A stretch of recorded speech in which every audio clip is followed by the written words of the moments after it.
Pernahkah kamu mendengar tentang sebuah tempat yang tak boleh disebut namanya saat malam tiba? Sebuah tempat di mana kabut datang tanpa alasan, menyelimuti hutan, jalan, bahkan ingatan?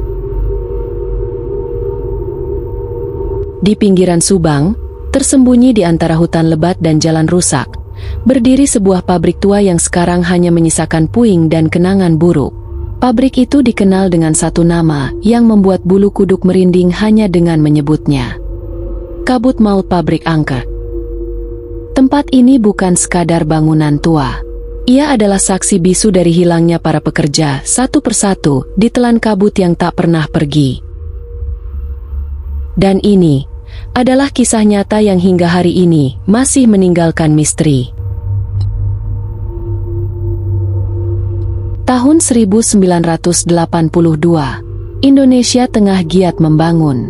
Di sebuah desa kecil bernama Cikareo, Subang, pemerintah membuka akses ke hutan lebat yang selama ini dianggap keramat oleh warga setempat.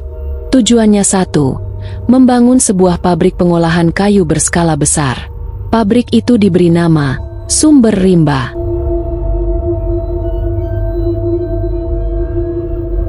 Didirikan di atas lahan yang disebut warga sebagai Tanah Merah.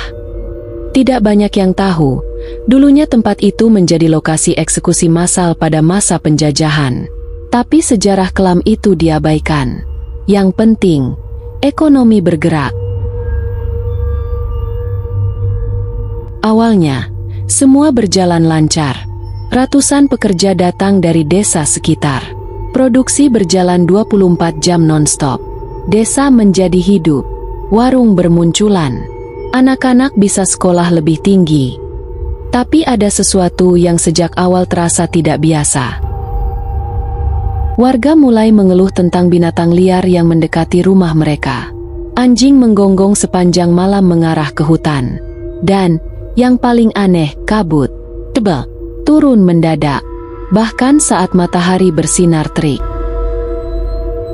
Beberapa pekerja menganggap itu hanya hal alamiah, tapi sebagian warga merasa tanah itu sedang bicara, memberi peringatan yang diabaikan.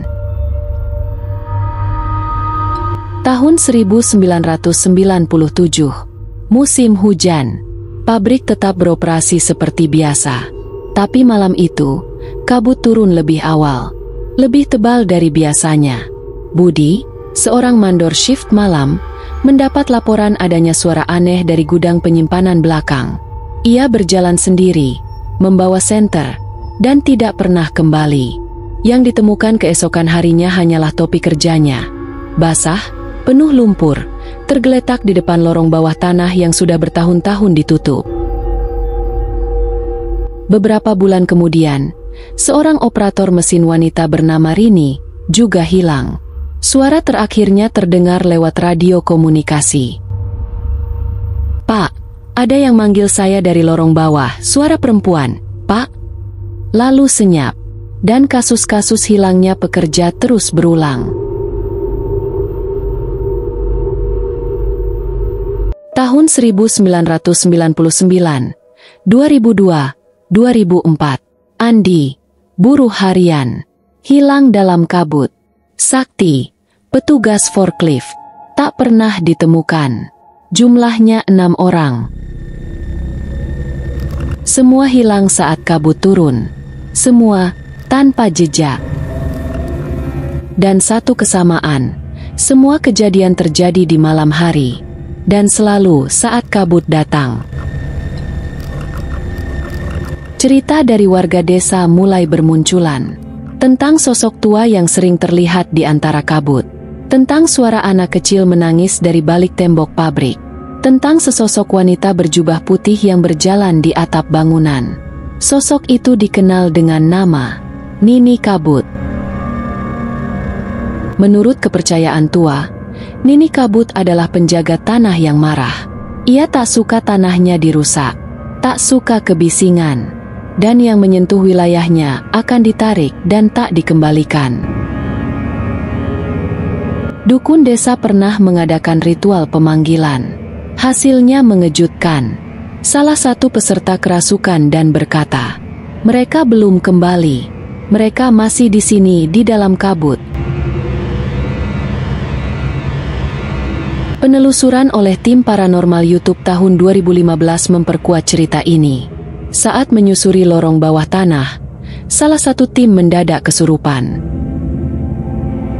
Suara yang keluar dari tubuhnya bukan suaranya. "Jangan ganggu, jangan buka jalan. Kami belum puas." Mereka menghentikan penelusuran saat itu juga. Dan sejak saat itu, tak ada yang berani masuk kembali. Lorong itu dikunci, pagar dipasang, tapi kabut tetap datang. Setiap malam Jumat Kliwon. Tahun 2015, pabrik resmi ditutup. Investor menarik diri. Pemerintah desa memilih bungkam. Tak ada investigasi serius. Tak ada kejelasan. Tapi cerita itu menyebar melalui forum internet, cerita-cerita horor pendek, video TikTok dan YouTube. Urban legend baru lahir. Tentang kabut yang bisa membuat orang tersesat di siang bolong. Tentang pabrik yang memanggil siapapun yang lewat saat malam. Banyak anak muda yang mencoba masuk. Sebagian berhasil keluar. Tapi mereka bilang, "Kami merasa diawasi." Dan suara-suara tak berhenti memanggil nama kami. Warga desa punya satu aturan. Jangan pernah berjalan dekat pagar pabrik saat kabut turun. Kalau kamu dengar namamu dipanggil dari dalam, jangan jawab. Sekali kamu menjawab, kamu takkan kembali. Hari ini, bangunan pabrik itu masih berdiri, rapuh, berlumut, tinggi, tapi kabut tetap datang. Bahkan saat tak ada hujan, bahkan saat cuaca panas terik, mereka yang hilang masih belum ditemukan. Dan suara mereka kadang masih terdengar dari balik kabut.